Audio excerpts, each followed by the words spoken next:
வணக்கம், welcome to orange candy. நம்ம இன்றைக்கி பார்க்க போகிற ரெசிபி வந்து ஒரு பிரேக்ஃபாஸ்ட் ரெசிபி. நம்ம செய்ய போகிற ரெசிபி வந்து மசாலா ரவா இட்லி. ஸோ வந்து டக்குன்னு இட்லி மாவு இல்லாத போது ஒரு கப்பு ரவையை வச்சு ரொம்ப டேஸ்டியான ஹெல்த்தியான ரவா இட்லி எப்படி சேர்த்துன்னு வாங்க பார்க்கலாம். இதுக்கு தேவையான பொருள் என்னென்னு வாங்க பார்க்கலாம்.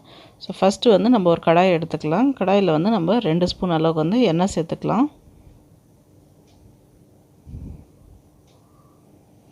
இது கூட வந்து அரை டீஸ்பூன் அளவுக்கு வந்து கடுகு சேர்த்துக்கலாம். கடுகு வந்து நல்லா பொரிஞ்சதுக்கப்புறம் அதில் வந்து அரை டீஸ்பூன் வந்து சீரகம் சேர்த்துக்கலாம். சீரகமும் நல்லா பொரிஞ்சதுக்கப்புறம் 1 டீஸ்பூன் அளவுக்கு வந்து கடலைப்பருப்பு சேர்த்துக்கலாம். இப்போ இது வந்து கடலைப்பருப்பு நல்லா வந்து ஃப்ரை ஆகட்டும். இது கூட வந்து காரத்துக்கு வந்து 1 பச்சை மிளகாய் சேர்த்துக்கலாம். இது கூட வந்து 1 சைஸ் அளவுக்கு இஞ்சி வந்து தோல் சீவி நல்லா பொடியாக நறுக்கி வச்சுருக்கேன், அது சேர்த்துக்கலாம். அப்புறம் 1 கொத்து அளவுக்கு வந்து ஃப்ரெஷ் கருவேப்பிலை பொடியாக நறுக்கி வச்சுருக்கேன், ஃப்ளேவருக்கு சேர்த்துக்கலாம். இதெல்லாம் ஸ்லைட்டாக எண்ணெயில் வந்து வதக்கிக்கலாம். நம்ம அடுத்ததாக வந்து இதில் வந்து நம்ம தேவையான காய்கறி சேர்த்துக்கலாம். இதுக்கு வந்து நான் 2 டேபிள் ஸ்பூன் அளவுக்கு வந்து கேரட் வந்து நல்லா திருகி வச்சுருக்கேன், அது சேர்த்துக்கலாம். சேர்த்துட்டு கேரட் வந்து நல்லா ஒரு 2 நிமிஷம் போல் வதக்கிக்கலாம். இது கூட வந்து நம்ம 1/4 டீஸ்பூன் அளவுக்கு வந்து மஞ்சள் தூள்,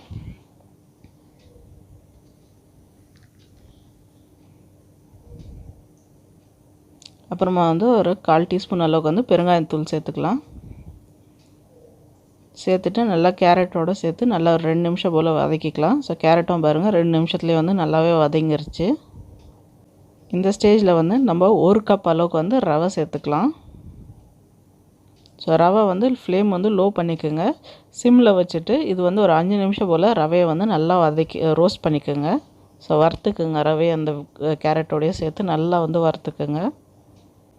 ஃப்ளேம் வந்து அதிகமாக வைக்காதீங்க, ரவை தீஞ்சிடும். ஸோ வந்து எப்போயுமே லோ ஃப்ளேமில் வச்சுட்டு நல்லா வந்து 5 மினிட்ஸ்க்கு வந்து ரோஸ்ட் பண்ணிக்கோங்க ரவையை.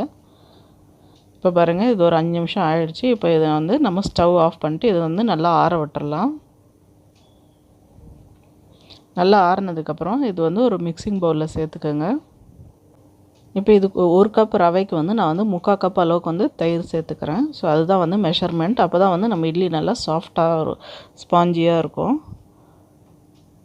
ஸோ 1 கப் ரவைக்கு 3/4 கப் அளவுக்கு வந்து தயிர் சேர்த்துட்டு இது வந்து நல்லா மிக்ஸ் பண்ணி விடுங்க.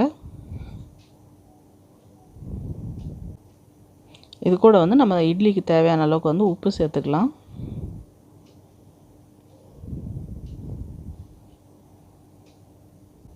இப்போ பாருங்கள், தயிர் சேர்த்து நல்லா மிக்ஸ் பண்ணியாச்சு.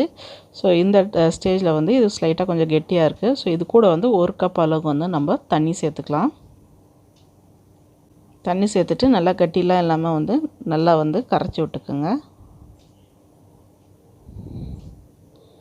பாருங்கள், நல்லா கட்டிலாம் இல்லாமல் வந்து லம்ஸ்லாம் இல்லாமல் நல்லா கிளியராக இருக்குது. நம்ம மாவு வந்து நல்லா மிக்ஸ் ஆகிடுச்சு. ஸோ இது கூட வந்து 2 டேபிள் ஸ்பூன் அளவுக்கு வந்து ஃப்ரெஷ் கொத்தமல்லி வந்து நம்ம வந்து பொடியாக நறுக்கி சேர்த்துக்கலாம். அதுவும் சேர்த்துட்டு நல்லா மிக்ஸ் பண்ணி விடுங்க. இப்போ இது மூடி போட்டுட்டு நம்ம ஒரு 1/4 மணி நேரம், அதாவது 15 மினிட்ஸ் வந்து நல்லா ஊற விட்டுடலாம். 15 மினிட்ஸ் ஆகிடுச்சு. பாருங்கள், நம்ம ரவைலாம் வந்து நல்லா தண்ணி அப்சார்ப் பண்ணிடுச்சு. நம்ம மாவு வந்து ஸ்லைட்டாக கெட்டியாகிடுச்சு.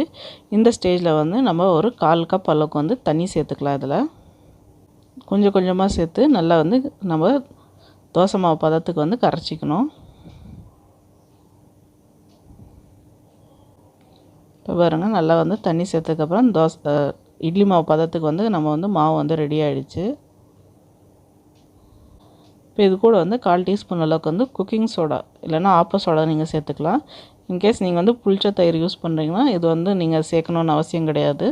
ஸோ இது வந்து ஆப்ஷனல் தான். ஸோ தயிர் புளிப்பாக இல்லைன்னா கண்டிப்பாக இது வந்து சேர்த்துக்கோங்க. புளிச்ச தயிர் யூஸ் பண்ணிங்கன்னா இது வந்து நீங்கள் அவாய்ட் பண்ணிடலாம். இதுவும் சேர்த்துட்டு நல்லா மிக்ஸ் பண்ணிவிட்டு இப்போ அடுத்ததாக வந்து நம்ம இட்லி ஊற்றுற தட்டில் வந்து எண்ணெய் தடவி ரெடி பண்ணிக்கலாம். இது கூட வந்து ஒரு எக்ஸ்ட்ரா ரிச்னஸ்க்காக வந்து நான் ஒரு அரை முந்திரி வந்து பிளேட்டில் வைக்கிறேன் நான். இது வந்து ஆப்ஷனல். இன்கேஸ் உங்களுக்கு வேணான்னு நீங்கள் வந்து ஸ்கிப் பண்ணிடலாம். ஸோ இது மாதிரி வந்து முந்திரி வச்சிங்கன்னா குழந்தைங்களாம் நல்லா விரும்பி சாப்பிடுவாங்க. அப்புறம் ரொம்ப ரிச்சாகவும் ஹெல்த்தியாக டேஸ்டியாகவும் இருக்கும். ஸோ இப்போ வந்து நம்ம ரெடி பண்ணி வச்சுருக்க ரவா மிக்ஸை வந்து இதில் சேர்த்துக்கலாம். இப்போ வந்து நம்ம இட்லிக்கு வந்து தேவையான அளவுக்கு வந்து ஒரு கரண்டி மாவு அதில் சேர்த்துக்கலாம். இப்போ நம்ம ஊற்றி வச்சுருக்க இட்லி வந்து ஸ்டீம் பண்ணிக்கலாம். ஸோ அதுக்கு வந்து ஒரு இட்லி பாத்திரத்தில் வச்சு ஒரு 15 நிமிஷம் போல் வந்து நல்லா வந்து ஸ்டீம் பண்ணி விட்டுடலாம். நம்ம நீங்கள் வேணால் ஒரு ஸ்டீமரில் கூட வச்சு ஸ்டீம் பண்ணிக்கலாம். பாருங்கள், 15 நிமிஷம் ஆகிடுச்சு. நல்லா ஆறட்டோன்ட்டு நம்ம வந்து இட்லியை வந்து இந்த மாதிரி இட்லி எடுக்கிற கரண்டி வச்சு எடுத்துடலாம். பாருங்கள் சூப்பராக வந்துருச்சு. நம்ம இட்லி நல்லா வெந்து ரெடி ஆகிடுச்சு பாருங்கள். எவ்வளோ ஸ்பாஞ்சியாக இருக்குது பாருங்கள், சாஃப்டாக இருக்குது பாருங்கள். நம்ம இட்லி பார்க்குறதுக்கும் நல்லா கலர்ஃபுல்லாக ஸ்பாஞ்சியாக, அப்புறம் ரொம்ப சாப்பிட்றதுக்கு டேஸ்டியாகவும் இருக்கும்.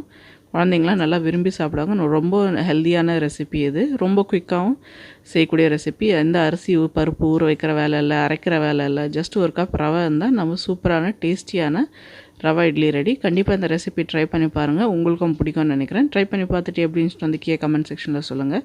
அப்புறம் இந்த வீடியோ உங்களுக்கு பிடிச்சிருந்தால் லைக் பண்ணுங்கள், ஷேர் பண்ணுங்கள். அப்புறம் மறக்காமல் எங்கள் சேனல் ஆரஞ்சு கேண்டிக்கு சப்ஸ்கிரைப் பண்ணுங்கள். கூடவே வந்து பெல் ஐக்கனை ப்ரெஸ்